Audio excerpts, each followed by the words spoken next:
మన ప్రభువైన యేసుక్రీస్తు శ్రేష్టమైన నామమునకు మహిమ కలుగునుగాక.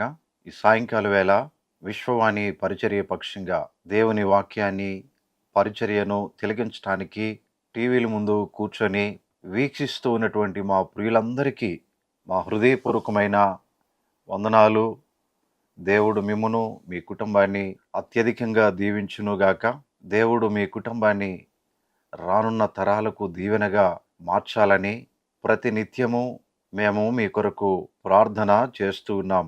దేవుని విశేషమైన కృప ప్రియులరా, విశ్వవాణి పరిచర్యను గూర్చి ఎన్నో సంవత్సరాలుగా మీరు ప్రార్థన చేస్తూ ఉన్నారు. ఎన్నో సంవత్సరాలుగా ఈ పరిచర్యను ఆర్థికంగా బలపరుస్తూ ఉన్నారు. దేవుడు తన విశేషమైన కృపలో భారతదేశంలో, ఆంధ్రప్రదేశ్, తెలంగాణ రాష్ట్రాలలో అనేకమైన అద్భుతమైన ఆశ్చర్య కార్యాలను జరిగిస్తూ ఉన్నాడు. గత సంవత్సరం ఆంధ్రప్రదేశ్లో 196 నూతన గ్రామాలలో మొట్టమొదటిసారి క్రిస్మస్ ఆరాధనలు జరిగించడానికి ప్రభువు సహాయం చేశాడు. ఈ దేవుని కృప, మీ అందరి ప్రార్థనలు, విశ్వవాణి పరిచర్యకు ప్రభు ఇచ్చిన దర్శనం. మీరు సర్వలోకమునకు వెళ్ళి సర్వ సృష్టికి సువార్తను ప్రకటించండి అని సార్వత్రిక సంఘానికి ప్రభువు చెప్పాడు. ఆ ఆజ్ఞను శిరసావహిస్తూ విశ్వవాణి నాయకులు ఓ శ్రేష్టమైన ఆత్మ సంబంధమైన ఆలోచనలతో, దేవుని విశేషమైన కృపతో భవిష్యత్తు కాలంలో భారతదేశంలో 1,00,000 గ్రామాలకు సువార్తను అందించాలి, 20,000 మంది సేవకులు కావాలి అని ప్రార్థన చేస్తూ ఆ దిశగా ప్రభు వైపు చూస్తూ నడుస్తూ ఉన్నాం. ప్రియులారా, ఈ శ్రేష్టమైన పరిచర్యలో మీ పాలిభాగం ఎంతో గొప్పది అని మరొకసారి మేము మీకు తెలియజేస్తూ ఉన్నాం.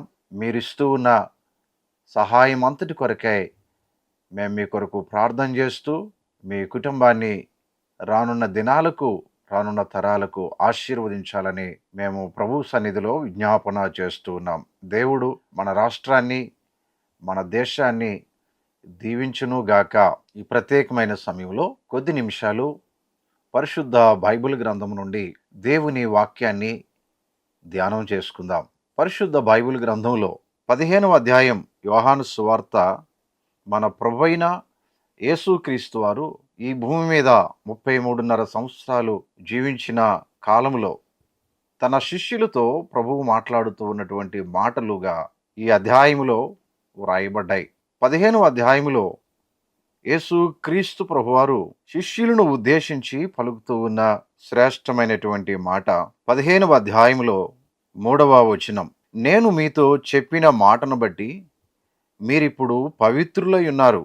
నాయందు నిలిచియుండుడి, మీ యందు నేనును నిలిచియుందును అని ప్రభువు మాట్లాడుతూ, నేను నిజమైన ద్రాక్షావల్లిని, నా తండ్రి వ్యవసాయకుడు అని చెప్పి, నిజమైన ద్రాక్షావల్లితో శిష్యులకు ఉండేటటువంటి సంబంధం, దేవుని పిల్లలకు ఉండేటటువంటి సంబంధం ఎంత గంభీరమైనదో, ఎంత పటిష్టమైనదో, ఎంత శ్రేష్టమైనదో, ఎంత దీవెనకరమైనదో ప్రభువు చెబుతూ ఉన్నటువంటి విషయాలు ఇక్కడ మనం జ్ఞాపకం చేసుకుంటూ ఉన్నాం. 5వ వచనంలో ప్రభు అంటూ ఉన్నాడు శిష్యులతో, ద్రాక్షావల్లిని నేను, తీగెలు మీరు అన్నాడు. మన ప్రభువైన యేసుక్రీస్తు వారు ద్రాక్షావల్లిగా తనను తాను పోల్చుకుంటూ, ఆయన ద్రాక్షావల్లి అయితే ఆ ద్రాక్షావల్లికి అంటు కట్టబడినటువంటి తీగెలము మనము అని ప్రభువు చెబుతూ ఉన్నాడు.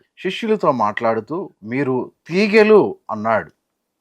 ప్రియులారా, తీగెకు సారము కావాలి అనంటే, తీగె పచ్చగా ఉండాలి అనంటే, తీగె ఫలించాలి అనంటే ద్రాక్షావల్లితో అంటు కట్టబడి ఉండాలి. ద్రాక్షావల్లితో అంటు కట్టబడి లేకపోతే తీగె తనంతట తాను ఫలించదు. తీగె తనంతట తాను అభివృద్ధి చెందదు. తీగె తనంతట తాను పుష్పించదు. తీగె తనంతట తాను పచ్చగా ఉండదు. ప్రియులారా, ఎప్పుడూ ఫలిస్తూ ఉంది, అభివృద్ధి చెందుతూ ఉంది, పుష్పిస్తూ ఉంది. ఫలాలు ఎప్పుడు తీగకు ఉంటాయి. ద్రాక్షలు ఎప్పుడు తీగె ఫలిస్తూ ఉంది అంటే ద్రాక్షావల్లితో అంటుకట్టబడి ఉండాలి. ప్రభువు చెబుతూ ఉన్న మాటలివి. అలాగైతే శిష్యులరా మీరు తీగెలు అన్నాడు. ప్రియులరా, ఈ ప్రత్యేకమైనటువంటి సమయంలో మనము, మన బిడ్డలు, మన పరిచర్య, మన ఉద్యోగము, మనము కలిగి ఉన్నది ఏదైనా గాని అభివృద్ధి చెందాలి, ఆశీర్వదింపబడాలి, ఘనపరచబడాలి, దీవించబడాలి, వర్ధిల్లాలి అనంటే ఓ ప్రత్యేకమైనటువంటి కండిషన్ ప్రభు చెబుతూ ఉన్నాడు. ద్రాక్షావల్లిని అయినటువంటి నాతో మీరు అంటుకట్టబడి ఉండాలి అని ప్రభు చెబుతూ ఉన్నాడు. నాలో నిలిచి ఉండాలి అని ప్రభు చెబుతూ ఉన్నాడు. ప్రియులారా, మనము తీగలముగా మన ప్రభువుతో, ద్రాక్షావళి అయినటువంటి మన ప్రభువుతో మనము అంటుకట్టబడి ఉండులాగిన ప్రభు మనకు సహాయం చేయునుగాక. రెండవది, ప్రభు అంటూ ఉన్నాడు శ్రేష్టమైనటువంటి మాట 13వ వచనం. తన స్నేహితుల కొరకు తన ప్రాణము పెట్టువానికంటే ఎక్కువైన ప్రేమ గలవాడు ఎవడునూ లేడు. 14వ వచనంలో, నేను మీకు ఆజ్ఞాపించు వాటిని చేసిన ఎడల మీరు నా స్నేహితులై యుందురు. దాసుడు తన యజమానుడు చేయు దానిని ఎరుగడు గనుక ఇక మిమ్మును దాసులని పిలువక స్నేహితులు అని పిలుస్తూ ఉన్నాను అని ప్రభు మాట్లాడుతున్నాడు. ఎంత అద్భుతమైనటువంటి మాట కదా. మొదటిగా శిష్యులు తీగెలుగా పిలువబడ్డారు. రెండవదిగా ప్రభువైన యేసుక్రీస్తు శిష్యులతో అంటున్నటువంటి మాట, మీరు నాకు స్నేహితులు అన్నాడు. ప్రియులారా, స్నేహితులు సర్వ శక్తిమంతుడైనటువంటి దేవునికి, సృష్టికర్త అయినటువంటి దేవునికి, పరిశుద్ధతలో మహనీయుడైనటువంటి దేవునికి, నిర్దోషి అయినటువంటి దేవునికి మనుష్య మాత్రుడు, పాపములో పుట్టినవాడు, పాపములో పెరిగినవాడు స్నేహితుడు కాగలడా? ప్రియులారా, మనం ఆలోచించినప్పుడు ఆయన అత్యున్నతమైనటువంటి స్థాయి కలిగినటువంటి వాడై ఉండగా మనము నేల పడి ఉండినటువంటి వారము, పెంట కుప్పల మీద ఉండినటువంటి వారమై ఉండగా మన ఆయుష్కాలము ఏపాటిది. ఆయన మితిలేని సంవత్సరములు గలవాడు. పూర్వకాలం నుండి శాశ్వత కాలం వరకు ఆయన ఉండినటువంటి వాడు. ఆయన రాజులకు రాజు, శాశ్వతమైనటువంటి రాజు. ఆయన రాజ్యము నిరంతరం ఉండేది. మనము అల్పులు అనే విషయాన్ని మనం జ్ఞాపకం చేసుకోవాలి. వాక్యములో మనము మట్టివారమని ఆయన మనకు జ్ఞాపకం చేస్తూ ఉన్నాడు. నీటి బుడగ వంటి వారమని జ్ఞాపకం చేస్తూ ఉన్నాడు. చేద నుండి జారిపడు బిందువు వంటి వారమని వాక్యంలో వ్రాయబడింది. ప్రియులారా, అలాగైతే ఆ మహోన్నతుడైనటువంటి దేవునికి మనము స్నేహితులము కాగలమా? ఈ భూమి మీద, ఈ లోకంలో ఒక ఉన్నతమైనటువంటి స్థాయి కలిగిన వ్యక్తికి ఓ తక్కువ స్థాయి కలిగినటువంటి వ్యక్తి స్నేహితుడు కాగలడా? స్నేహితుడా అని పిలవగలడా? పిలవలేరు కదా. అలాగైతే అంత సర్వశక్తిమంతుడైనటువంటి దేవుడు మనలను, నిన్ను, నన్ను స్నేహితుడా అని పిలుస్తూ ఉన్నాడు. మీరు నాకు స్నేహితులు అని అంటూ ఉన్నాడు. ప్రియులారా, ఎప్పుడు ఆయనకు స్నేహితులం అవుతాము అనంటే ఆయన ఆజ్ఞలను గైకొనినప్పుడు. ప్రభు అంటున్నటువంటి మాట, నేను మీకు ఆజ్ఞాపించు వాటన్నిటినీ మీరు చేస్తే మీరు నాకు స్నేహితులు. ఈ మాట దగ్గర మనం అబ్రహామును జ్ఞాపకం చేసుకోవాలి కదా. అబ్రహాము దేవునికి స్నేహితుడు అని పిలువబడ్డాడు. ప్రియులారా, కారణం దేవుడు చెప్పిన ప్రతి మాట, ప్రతి ఆజ్ఞను అబ్రహాము శిరసావహించి ఆ మాట జవదాటకుండా దేవుని పిలుపునకు ఆయన విధేయత చూపించాడు.